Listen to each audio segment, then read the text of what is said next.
एक कहा जा सकता है कि उनके पिता की जाने की जैसे ही खबर मिली वो अपने घर से तकरीबन 8:30 बजे अपने घर से निकले और इस वक्त में वो अभी अपने पिता का जो एक कहा जा सकता है कि उनका पार्थिव शरीर जो है उनको अब देखने के लिए और तमाम जो यहाँ पर अस्पताल की जो औपचारिकताओं को पूरा करने के लिए यहाँ पर अस्पताल पहुंचे हैं। कहा जा सकता है कि अब अखिलेश यादव पहुंचे हैं। अखिलेश यादव के साथ में राखी उनकी कार में और कौन कौन थे वो देखना नामुमकिन था, लेकिन अब तमाम जो नेता हैं, तमाम जो कार्यकर्ता हैं वो अब यहाँ पे पहुंचना शुरू हो गए हैं। यहाँ पर देखा जा सकता है पीछे जो काफी जो भीड़ जो है अब लोग धीरे धीरे आना स्टार्ट हो गया है और काफी जो आसपास में जो लोग यहाँ पे रुके हुए थे वो अब यहाँ पे पहुंच रहे हैं। जो देखा जा सकता है कुछ गाड़ियों का काफिला लगातार आ रहा है यहाँ पर और कहा जा सकता है कि अब जैसे जैसे इस मामले की जानकारी मिल रही है, जो स्थानीय जो नेता जो दिल्ली में रह रहे हैं या जो गुड़गांव में रह रहे हैं वो अब यहाँ पे पहुंचना शुरू हो चुका है। जो स्थानीय पुलिस प्रशासन है जो ट्रैफिक मैनेजमेंट को करने के लिए वो भी अब उनकी ड्यूटी यहाँ पे लग चुकी है। तो आज 8:16 पर जैसे इस खबर की जानकारी मिली, अखिलेश यादव को बताया गया, उसके बाद यहाँ पर अस्पताल के बाहर जो है यहाँ पर जो तमाम गतिविधियां वो तेज हो चुकी हैं। तो कहा जा सकता है इस वक्त की बड़ी खबर कही जा सकती है कि अखिलेश यादव मेदांता अस्पताल पहुंच चुके हैं और यहाँ पहुंचने के बाद आज जो है काफी उनको मायूस उनको देखा जा रहा है। काफी कहा जा सकता है बहुत बड़ा झटका लगा है उनको, क्योंकि एक पिता जिनके छत्र छाया में वो इतने बड़े नेता बने, जिनके जो उनको पाल पोस के इतना बड़ा किया, तो कहा जा सकता है कि एक पिता का जो जाने का जो गम है वो अखिलेश यादव के चेहरे पर नजर आ रहा था। उनके साथ में जितने भी पुलिस अधिकारी भी थे जो उनके काफिले में थे, उनके चेहरे भी साफ तौर पर दिख रहा था कि आज मुलायम सिंह यादव के जाने का जो गम है उनके चेहरे पे किस कदर था। तो एक तरह से कहा जा सकता है कि इस वक्त में जो तमाम जो अस्पताल की जो औपचारिकताएं हैं उसको पूरा किया जाएगा, लेकिन पिछले काफी दिनों से कहा जा सकता है कि जिस तरह से 22 अगस्त को उनको यहाँ पे अस्पताल में लाया गया था, लेकिन 2 अक्टूबर से लगातार अखिलेश यादव इस अस्पताल में बैठे हुए थे। 2 अक्टूबर को जब उनको आईसीयू में भर्ती कराया गया था उसके बाद से लगातार सुबह में तकरीबन 10:30 से 11 बजे के लोग यहाँ पहुंचते थे और रात 7 बजे तक वो लगातार यहाँ बैठते थे और उसके बाद यहाँ से जाते थे। तो एक तरह से कहा जा सकता है कि अखिलेश यादव के लिए एक बहुत बड़ा झटका है, क्योंकि उनकी पार्टी के जो सबसे मुख्य संयोजक हैं या एक रीढ़ की हड्डी कहें तो वो उनके जाने का। बिल्कुल, देखिए यही बात है शंकर जिसका जिक्र हम लगातार कर रहे हैं। जाहिर सी बात है कि अखिलेश यादव के लिए बहुत बड़ा दुख है, जिसे झेलना जो है उनके परिवार के लिए भी बहुत मुश्किल रहा है, क्योंकि मुलायम सिंह यादव सिर्फ समाजवादी पार्टी के लिए जरूरी नहीं थे, वो उस परिवार के लिए भी बहुत महत्वपूर्ण थे। हालांकि कई बार परिवार को लेकर लगातार विपक्ष जो है उन्हें घेरता रहा था, लेकिन अपने परिवार को एक वृक्ष की छाया में किस तरीके से वो लगातार हमेशा सुरक्षा देते रहे थे वो हमने हर बार देखा था। लेकिन देखिए 1939 में अगर हम बात करें तो यूपी के सैफई में जो है जन्म हुआ था मुलायम सिंह यादव का, और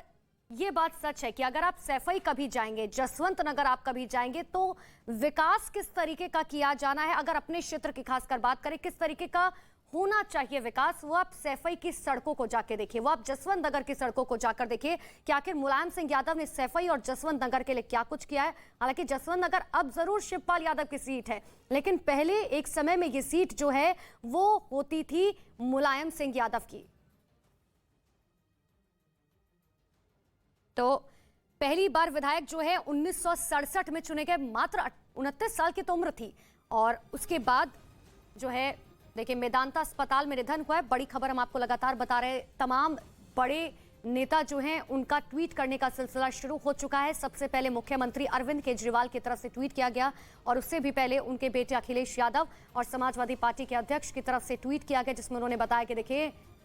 मेरे आदरणीय पिता और हम सबके नेताजी जो हैं वो चले गए, और उनके ट्वीट में वो भावना जाहिर सी बात है नजर आ रहे थे। और जिस तरीके से हमारे सहयोगी शंकर भी बता रहे थे कि देखिए सुबह 10 बजे जो है अखिलेश यादव पहुंचते थे अस्पताल, 22 तारीख से जो है लगातार भर्ती थे मुलायम सिंह यादव, और उसके बाद से सुबह 10 बजे से शाम के 7 बजे तक अखिलेश यादव वहां पर रहते थे, क्योंकि कोई भी कार्यक्रम हो, यहां तक कि जब परिवार में कहीं ना कहीं बिखराव हुआ था उस वक्त भी हमने देखा था कि आखिर मुलायम सिंह यादव ने किस तरीके से अपने बेटे का जो है डटकर सहयोग दिया था, साथ दिया था, और इसीलिए और इसी बीच ये बड़ी जानकारी एक बार आपको दे दें, कल सैफई में जो अंतिम संस्कार मुलायम सिंह यादव का किया जाएगा, यानी कि जो अंतिम संस्कार होगा सैफई जो उनकी जन्मभूमि रही है, सैफई जो उनकी कर्म भूमि रही है, वहीं पर उनका अंतिम संस्कार जो है वो किया जाना है। मेदांता अस्पताल में उनका निधन हुआ है और देखिए कल कई बड़े नेताओं के वहां पर पहुंचने की उम्मीद है, क्योंकि देश के पूर्व रक्षा मंत्री रह चुके हैं, सबसे बड़ा प्रदेश और उसके 3 बार मुख्यमंत्री रह चुके हैं मुलायम सिंह यादव, और वो आज हम सबके बीच में नहीं रहे।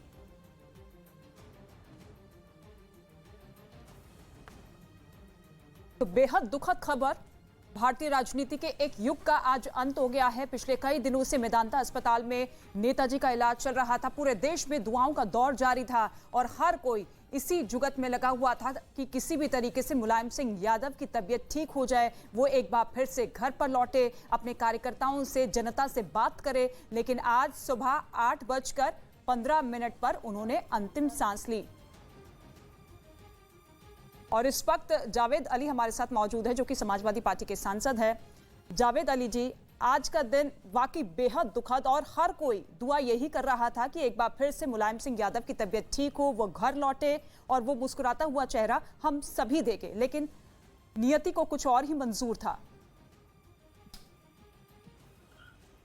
जी, अब बहुत ही दुख है और हमारे परिवार के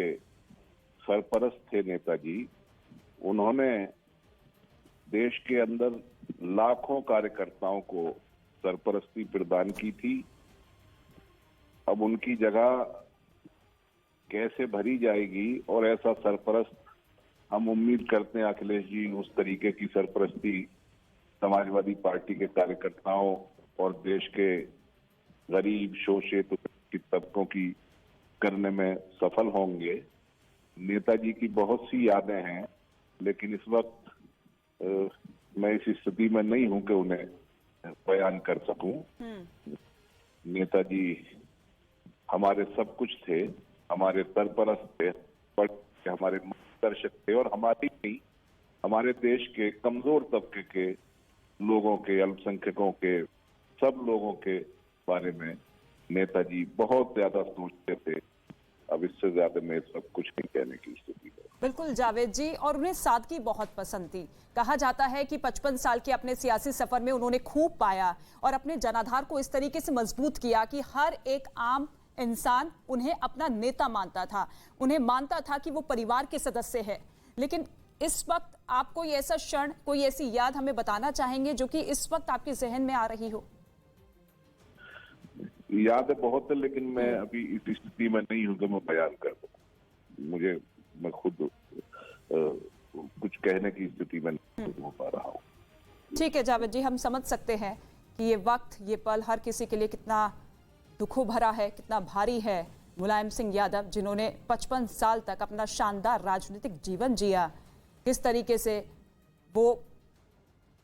पहलवानी के शौकीन रहते थे और पहलवानी के साथ साथ फिर उन्होंने एक शिक्षक के तौर पर काम किया और फिर 1962 में पहला जब चुनाव जीता, उसके बाद लगातार उनके राजनीतिक जीवन में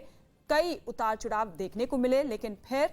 अपनी एक पार्टी बनाई, समाजवादी पार्टी, जिसकी तस्वीर इस वक्त हम देख रहे हैं। क्योंकि कहा यह जाता है कि केवल साइकिल पर ही सवार होकर मुलायम सिंह यादव हर जगह जाते थे और ऐसे में अपने पार्टी का चुनाव चिन्ह भी उन्होंने साइकिल ही रखा और उसके बाद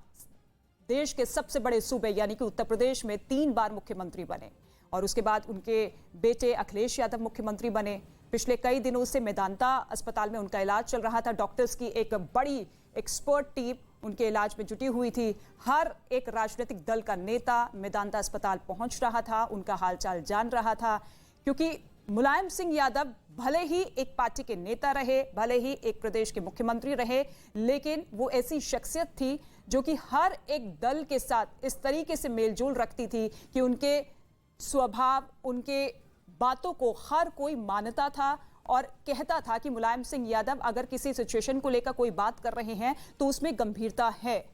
और मुलायम सिंह यादव की ये वो तस्वीर है जब वो अस्पताल में भर्ती थे और पूरे देश में तमाम पूजा पाठ, हवन चल रहे थे उनके जल्द स्वस्थ होने के लिए। लेकिन आज 8:15 पर उन्होंने अंतिम सांस ली अभिषेक मिश्रा जी इस वक्त हमारे साथ मौजूद है, समाजवादी पार्टी के नेता है। अभिषेक मिश्रा जी, बेहद दुखद खबर, हालांकि ये वो क्षति है जिसे पूरा नहीं किया जा सकता, लेकिन उनके जाने के बाद आप क्या कहेंगे, कैसे उन्हें श्रद्धांजलि दे रहे हैं? ये सिर्फ परिवार के लिए नहीं, सिर्फ हम लोगों के लिए नहीं, जो सीधे जिनका हमेशा हाथ हम सब लोग के सर पे रहा, बल्कि मुझे लगता है पूरे देश के लिए, एक सोच के लिए, एक विचार के लिए, जो सबको साथ लेके चलना चाहती थी, देश को बांध के रखना चाहती थी, उस सोच के लिए बहुत बड़ी क्षति है। और मुझे लगता है हम सबकी जिम्मेदारी बहुत बढ़ गई है कि हम लोग नेताजी के दिखाए रास्ते पे आगे चलें, उसको और मजबूत करें, और वो जो आइडियल्स के लिए जिंदगी उन्होंने दे दी, पूरी जिंदगी संघर्ष करते रहे, अपने सब चीज को, अपने पर्सनल लाइफ को लेकर के हमेशा परिवार को छोड़ करके समाज को आगे बढ़ाया, देश के लिए काम किया, आज उनको अपने हमको ढाल करके उसको आगे रखता है। हम सब लोग बहुत आज भाव विह्वल हो रहे हैं, बहुत ज्यादा परेशान है सब, लेकिन ईश्वर की वो है, सब यही प्रार्थना ईश्वर से कि उनको अपने चरणों में, श्री चरणों में जगह दे और मोक्ष प्रदान करे। बिल्कुल सर, लेकिन इस वक्त हर कोई गमगीन है, हर किसी की आंखें नम हैं, क्योंकि ये वो नेता थे जो कि धर्मनिरपेक्षता की बात करते थे, समाजवाद में बिलीव करते थे, विश्वास करते थे और उन्हीं विचारों को आगे बढ़ाने का काम भी करते थे। अपने बेटे को भी वही उन्होंने संदेश दिया। लेकिन ऐसी कोई मुलाकात जिसे याद करके आपको लग रहा हो कि मुलायम सिंह यादव की वो बात आज भी लागू होनी चाहिए? बहुत सारी मुलाकातें हैं, सैकड़ों हैं कि क्या क्या आपको गिराएं और क्या क्या इस समय देश को बताएं। इस समय मुझे नहीं लगता कि कोई भी उस भाव की स्थिति में है, मन स्थिति में है, जो उन बातों को और याद कर सके। वो चेहरे जब पहली बार मुझे लगता है मुलाकात हुई होगी, हम लोग बहुत छोटे थे, स्कूल में पढ़ता था जब मेरी पहली बार की मुलाकात है, कोई ऐसा वो नहीं रहा होगा जिसमें उन्होंने छोड़ा होगा, नेताजी नहीं उपस्थित हुए, चाहे हम लोग परिवार में कोई बात हो, घर पे कोई बात हो, अच्छी बुरी कोई बात रही हो, कोई खुशी का मौका हो, कोई दुख का मौका हो, तो ये बहुत ज्यादा व्यक्तिगत स्नेह बना करके, चाहे उसके लिए उन्हें रात रात भर चल के आना पड़ा हो, बहुत सारी यादें हैं। मुझे लगता है सिर्फ मेरी नहीं, आज आप बात करेंगे तो देश का शायद ही कोई नेता, कोई ऐसा व्यक्ति, कोई ऐसा आदमी हो जो उनको जानता रहा हो और जो आज उदास ना हो, जिसकी आंखों में आज आंसू नहीं होंगे, ऐसा शायद ही कोई दूसरा आदमी होगा। बिल्कुल, हर कोई मुलायम सिंह यादव से अपना एक जुड़ाव महसूस करता था और आज इसी वजह से पूरा देश गमगीन है। हर कोई मुलायम सिंह यादव की उन तमाम चीज़ों को, उन तमाम बातों को याद कर रहा है जो कि 80 के दशक में हम सभी ने देखी थी। हालांकि पिछले कई सालों से लगातार वो कई बीमारियों से ग्रसित रहे हैं, कई बार अस्पताल गए, उनका इलाज हुआ, लेकिन आज जब उनके अंतिम निधन की खबर सामने आई तो हर किसी का दिल टूट गया। और इसके साथ ही प्रधानमंत्री नरेंद्र मोदी ने भी दुख जताया है। प्रधानमंत्री नरेंद्र मोदी ने मुलायम सिंह यादव के निधन पर दुख जताते हुए एक ट्वीट किया है, जिसमें उन्होंने लिखा कि श्री मुलायम सिंह यादव जी एक विलक्षण व्यक्तित्व के धनी थे। उन्हें एक विनम्र और जमीन से जुड़े नेता के रूप में व्यापक रूप से सराहा गया, जो लोगों की समस्याओं के प्रति संवेदनशील थे। उन्होंने लगन से लोगों की सेवा की और लोकनायक जेपी और डॉक्टर लोहिया के आदर्शों को लोकप्रिय बनाने के लिए अपना जीवन समर्पित कर दिया। ये प्रधानमंत्री नरेंद्र मोदी की तरफ से ट्वीट किया गया। हालांकि वो संसद की वो तस्वीर भी, वो दिन भी आपको याद होगा जब मुलायम सिंह यादव ने प्रधानमंत्री नरेंद्र मोदी की तारीफ की थी और ये दुआ करी थी कि हम चाहते हैं कि अगली बार भी आप देश के प्रधानमंत्री बने। और ये ट्वीट हम आपको दिखा रहे हैं, प्रधानमंत्री नरेंद्र मोदी की तरफ से किया गया है। मुलायम सिंह यादव के निधन को लेकर श्रद्धांजलि अर्पित की गई है। और ये ट्वीट मुलायम सिंह यादव, जिन्होंने अपने राजनीतिक करियर की शुरुआत जनता दल से की थी और उसके बाद किस तरीके से राम मनोहर लोहिया की छत्रछाया में उन्होंने अपने राजनीतिक जीवन को आगे बढ़ाते हुए रखा। और ये तस्वीर उस वक्त की है जब प्रधानमंत्री नरेंद्र मोदी से मुलायम सिंह यादव मुलाकात करते हुए नजर आए। और हाव भाव आप देखिए, क्योंकि लग ही नहीं रहा है कि दोनों ही शख्सियत अलग अलग पार्टी के नेता है। जब भी मुलायम सिंह यादव प्रधानमंत्री मोदी से मिलते थे या किसी दूसरे विपक्ष के नेता से मिलते थे तो उनकी मुलाकात इसी तरीके से होती थी ताकि वो एक ही दल के नेता है, एक ही दल के मंत्री है, कार्यकर्ता है, और यही जुड़ाव उन्हें सबसे खास और अलग बनाता था। मुलायम सिंह यादव, जो कि अपने जवानी के दिनों में पहलवानी के बड़े शौकीन थे, उन्होंने अपनी पहलवानी कभी नहीं छोड़ी और इसके साथ साथ उन्होंने टीचिंग के पेशे में एंट्री की। और जब राजनीति में एंट्री की तो ऐसे में इतने उतार चढ़ाव उन्होंने देखे कि उन्होंने उससे सीखा और फिर 1992 में वो मुकाम हासिल किया कि जब जनता दल से अलग होकर उन्होंने अपनी एक नई पार्टी बनाई जिसका नाम रखा समाजवादी पार्टी। और इस पार्टी के नाम रखने के पीछे की सबसे बड़ी वजह यही थी समाजवाद, कि हर एक समाज को, हर एक जाति को, हर एक धर्म को एक साथ लेकर चलना है। और समाजवाद की बात अक्सर उनके जुबान से निकलती थी, हर मंच पर, हर कार्यक्रम से। और धर्मनिरपेक्षता की छवि उनकी ऐसी थी कि अल्पसंख्यकों के लिए वो कदम आगे बढ़ाते हुए नजर आए। मुसलमानों के प्रति भी उनका जो स्वभाव था, उनके जो काम थे, हमेशा से ही उनके पक्ष